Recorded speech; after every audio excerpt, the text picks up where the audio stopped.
think it says we're live. So welcome to the Energy Healing Lifestyle Journal Self-Care Challenge. My name is Robin Knott, and I'm your host of the channel and the founder of the EnergyHealingSchool.com. We are just a few minutes early, but I think that's okay. I'm going to walk you through my journaling process and share some real-life examples along the way. So grab your journals. I have mine, and journal with me. So how I like to journal is getting in a mindset. I'm hoping we can keep internet and electric, by the way, just because it's really super windy outside. Having wind gusts and stuff. So if we get cut off, you know why. Just saying. So getting in the energy of the journal, just being open, checking in with self, increasing self-awareness, right? For setting judgment and criticism aside and just being here for ourselves. Giving ourselves some love, some healing, some space, whatever it is that we need. So in my journal then, I like to write out the words self-care challenge because for us, self-care is an acronym, right?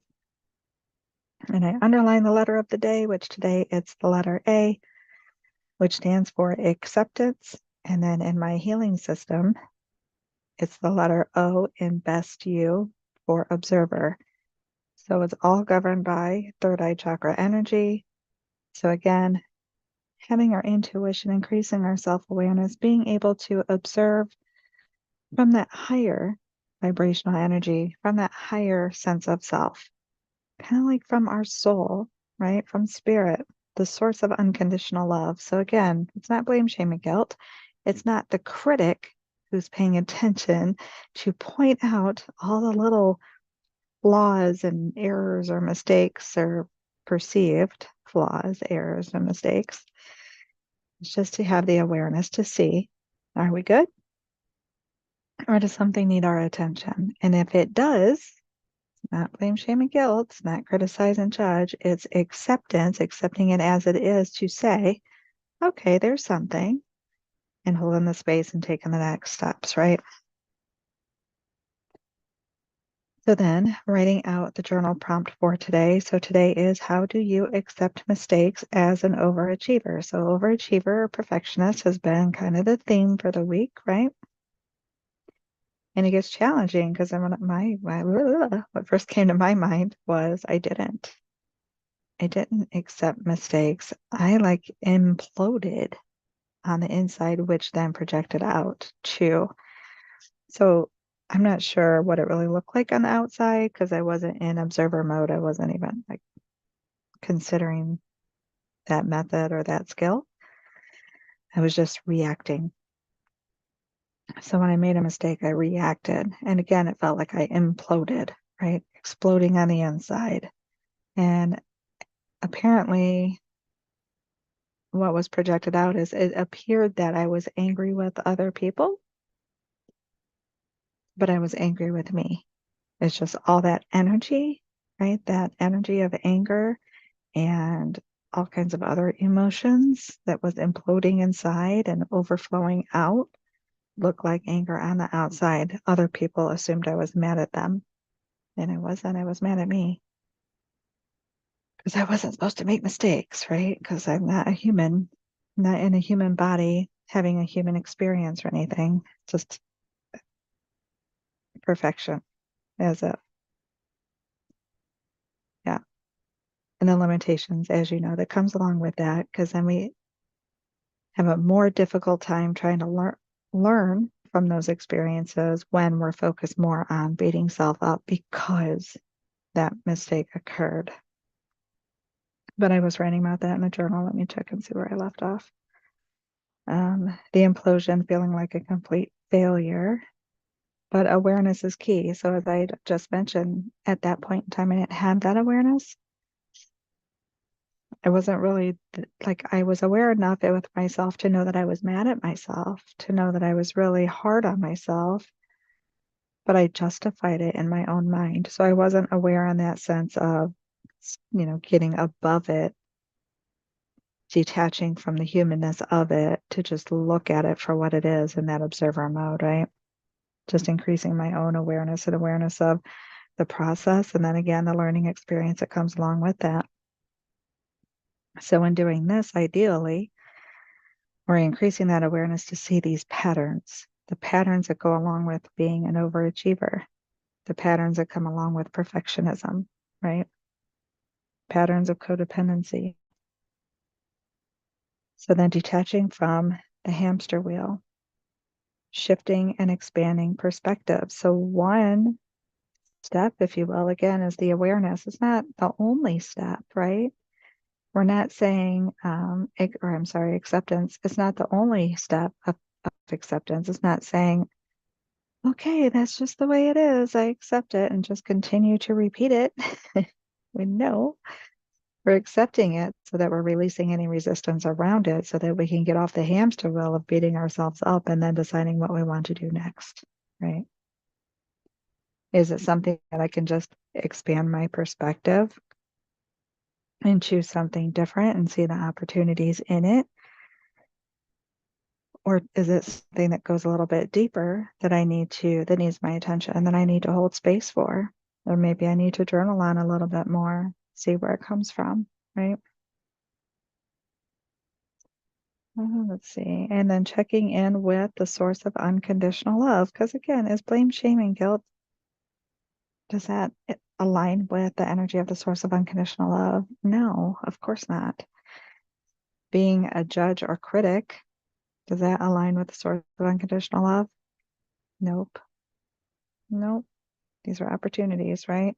Again, doesn't mean we repeat the same things over and over again. Just means we don't have to beat ourselves up and feel so terrible about it, right? There used to be a time, let me touch on that. There used to be a time that I assumed that God or source was a judge, right? So some of those old beliefs growing up in churches and then you guys know the language of sinning and being judged, having that big guy in the sky, right? Standing up there just judging and criticizing and then feeling even more worthless because I couldn't be loved or accepted by God.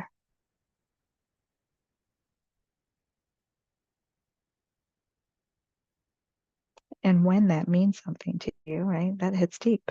And I'm not saying that to be like snarky or sarcastic, but when we have those beliefs and that's what we follow and it's what we strive for, it cuts deep. Kind of like your parents. When you want to make your parents proud, then sometimes we say, oh, I don't care.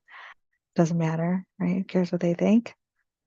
But deep down, there's a part of us that want to make our parents proud or want to make our ideas and beliefs of God, source, creator proud. So when we make mistakes and we feel like that complete failure and unworthy and all the things, that hits us pretty deep, which is why the overachiever and codependency patterns aren't healthy or good for us. They don't benefit us. They're not for our highest good, right? They don't actually resonate with the source of unconditional love. Set goals and achieve? Absolutely. Strive to give it your best? Absolutely. Beat yourself up over it? No. Right? No. No. There's a learning process and a journey that goes along with that. And that's the part we want to be open to and enjoy. Let's see. So then after, of course, like my spiritual awakening, many of them, and then releasing and changing those old programs and beliefs, now it's easier to see beyond that, right? I still don't like making mistakes. I don't love it. Excuse me, but I am less critical when I do. You guys see it. Like, if you go back to my early videos, I'm sure you can see a difference from then and now. Right, some of the training videos too, being more, I want to say sheepish then, but kind of like treading lightly, right? Afraid to make a mistake, afraid to stumble over my own tongue, afraid just wanting it to be perfect and all the things. And now it's like I stumble over my tongue and I just make funny noises. It's what it is. I'm on here live. I can't change it. I could record. I'm not doing it, just so you know. I could pre-record everything. Sometimes I do just because of timing or technical difficulties or things, things life's. that kind of stuff. So we record, but I could re-record everything, and then try to everything to make it as quote unquote perfect as possible, right? No, I would rather, and I'm not beating on anybody who does that. If you can do that, go for it, right? And some people do cool things with their videos, like they edit it to have other little things pop up, and that looks pretty cool. I'm not that savvy. I could probably figure it out, but I probably won't, just being honest. But one of my goals, not to be the overachiever, but one of my goals is to be authentic. It took me a long time to be okay with being me. So now I want to be me authentically, right? Just that. And it's interesting because, again, not bashing on anybody, you guys do what's best for you, but I've been very hesitant even for like using AI. I know many of these programs and things that we use have them, and I'm probably using it to a degree without necessarily realizing it, or maybe sometimes I do, but don't. But if there's like an added thing that's like use AI too, and I'm like, no, I'm gonna flub my way through it and be authentic and just do it and go from there. So again, that's part of my healing journey though, right? Part of that is my own healing journey is to not, because it's very tempting. It's very tempting. Save time. If I wouldn't have to worry about like all the grammatical errors and spelling and fumbling over the tongue, so to speak. Could just have a lot of things done for you, right? We all like things done for you. But some of this is my journey to be me. So you don't get the fancy AI stuff with me. Sorry, guys. You just get me. Speaking of, the BU boot, or not boot camp, the BU challenge. I have a Best You boot camp, but the BU challenge launches on the 22nd, so it's just over a week away. There's still time then to get it at half off. Check the description for the details on that. I'm really excited, just saying. And if I haven't mentioned it, I was toying with this, but at least for now, it's a 5-day challenge. It will be pre-recorded and self-study. However, once a month, the 5-day, we'll call it the live round. I'm not going to reteach the challenge, but I am going to be available live for Q&A. So there's that. So do the self-study part, get on the call with me and bring your questions. If I can give you some extra support, or if you need me to explain things, if we happen to find that in the pre-recording it's not explained very well, then I'll try to explain it better. I do that sometimes, right? But anyways, I will be available to you 30 minutes, 30 minutes each day, 5 days a week, once a month. There's that. And that comes along with your challenge. So hop on there. I would love to see you. Also, real quick, third eye chakra energy, so I don't skip it when the energy is wonky. Some of the things we already discussed, right? Being in that overachiever mode, beating the heck out of ourselves, not being really aware of ourselves and what we're thinking and doing and acting and reacting. Might experience headaches, blurred vision, sinus issues, anxiety, confusion, fear, loneliness. Feel like we have a lack of purpose, which we don't. We all have purpose, but we might not be feeling it, right? Or even some awakening symptoms, or when you can't talk, throat chakra. So anyways, thank you for sharing your time and space with me. Let me know in the comments how you are doing with the journaling process, what this journal prompt was like for you, what came up for you. And I will see you tomorrow. It is Sunday tomorrow already, huh? I was just thinking, like, is it really Saturday today? I had a second guess the date. So tomorrow for crown chakra healing, and we will talk about receiving and more on unconditional love. So I hope you have a wonderful day, evening, whatever time in the world it is for you. So much